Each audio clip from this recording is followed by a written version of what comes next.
Hi guys, and welcome to your daily tarot reading for Tuesday the 12th of July 2022. Thanks for joining me. I want something gold and grand for today's reading, so this deck is perfect for that, the Golden Art Nouveau Tarot. I'm going to choose 3 cards to see what the day is all about, and I just want to show you some of the cards so you know what I'm talking about here. It looks very kind of classical and romantic. I love all the kind of gold lame. I don't know if you can see that. But I think this is an absolutely beautiful deck.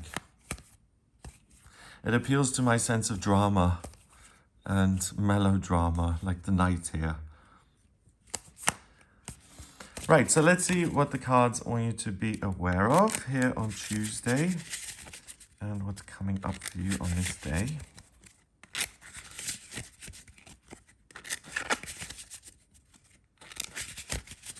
Right, so the first card is, I used this deck a few times in the past and I always said this was the King of Wands, but you guys corrected me. It's actually the Queen of Wands. Then we've got the Hierophant.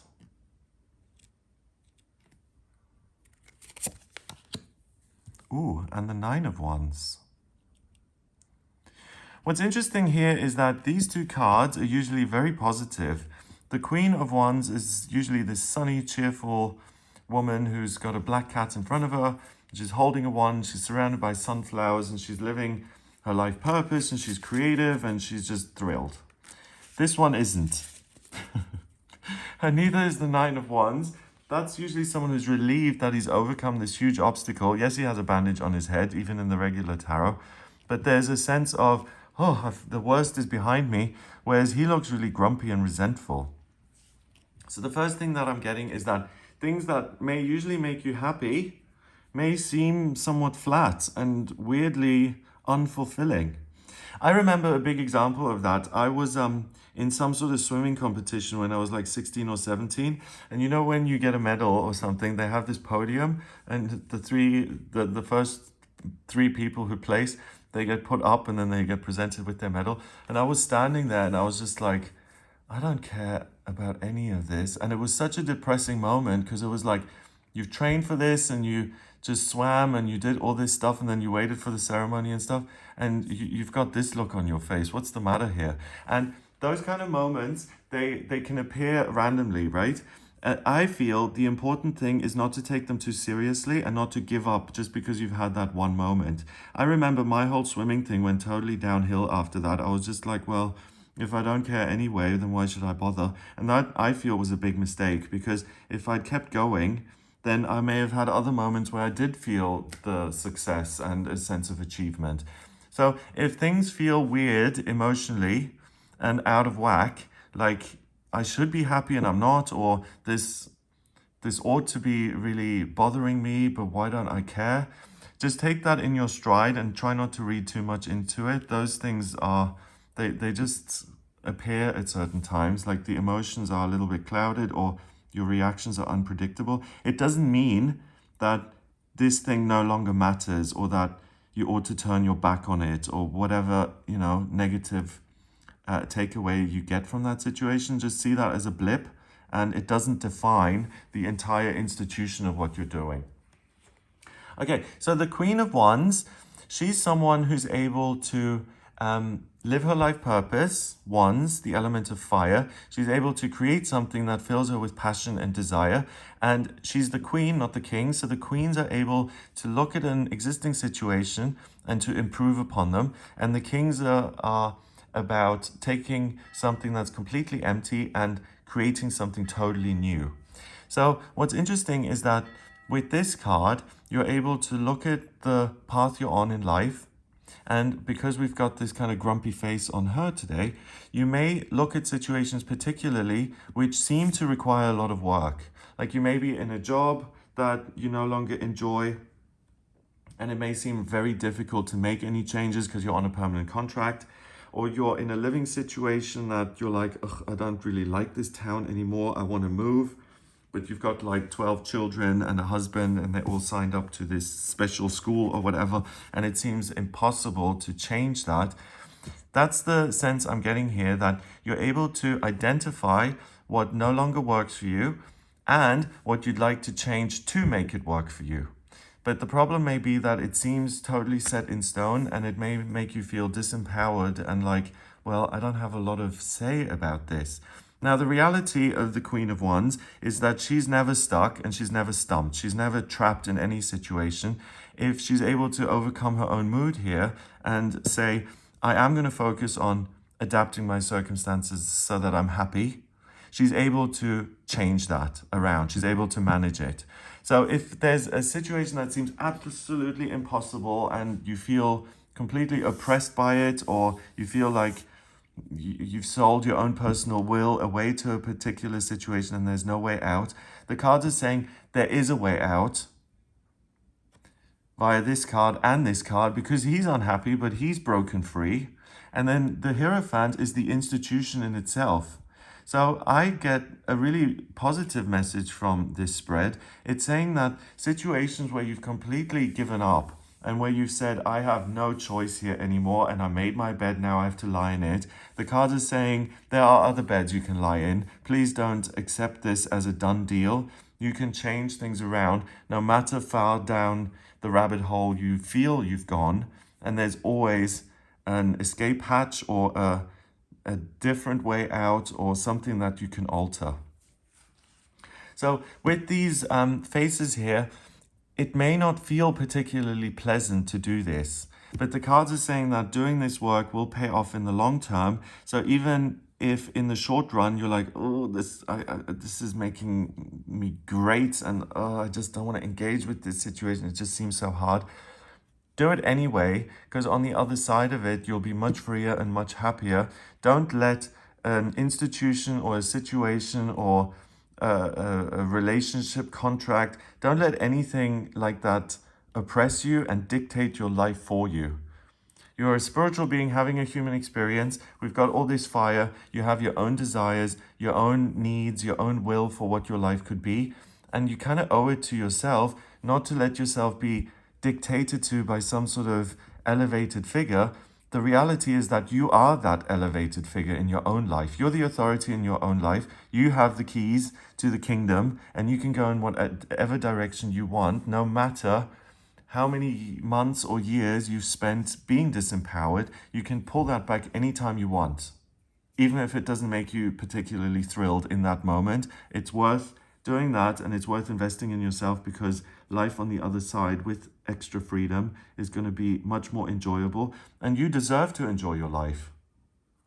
Look at all the work you've done and look at how far you've come, and even if you hadn't done anything for the last 80 years, you still deserve to have a happy life.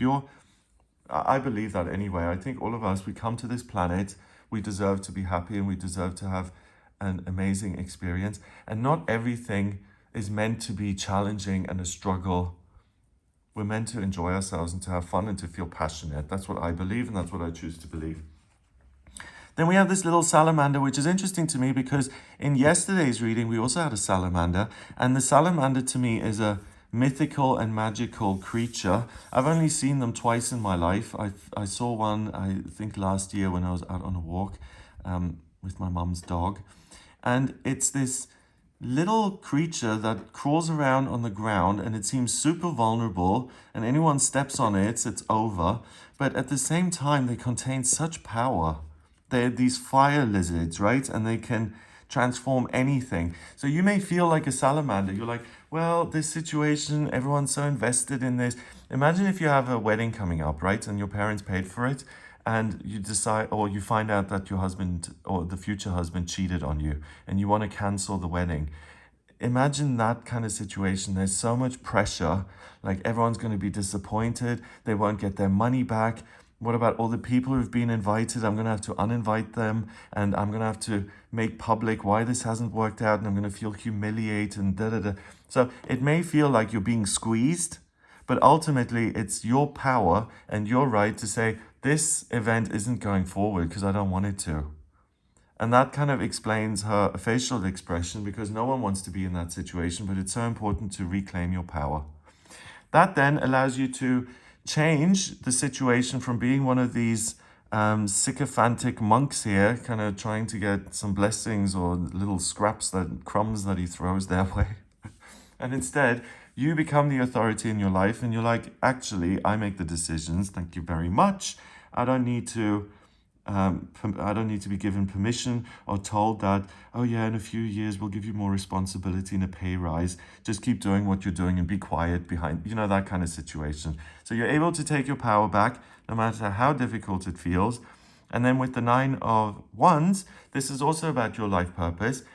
He's just broken through this wall, not by knocking down each wand, so by solving each problem in his life, but the way he's broken through is by picking one thing that's particularly meaningful to him. So the one thing that's super hard that he really, really, really wants to change. And then he faces the difficulty of that, hence the bandage, but he hangs on to it, he plucks it out of this wall, it creates an opening, and then he's able to slip through the cracks and he's able to say, oh, I'm on the other side, I'm free now. So now I've got this one thing that works for me, I've changed. These other things I can do tomorrow or the day after or next week. So you have a lot of stamina and resilience here that you may not be aware of. You are a salamander, unassuming but incredibly powerful, and you may not even realize your own power. Focus on that little thing here in the corner, and reposition yourself so that you're the boss and that you're not at the mercy of other people's will or agenda or whatever it may be.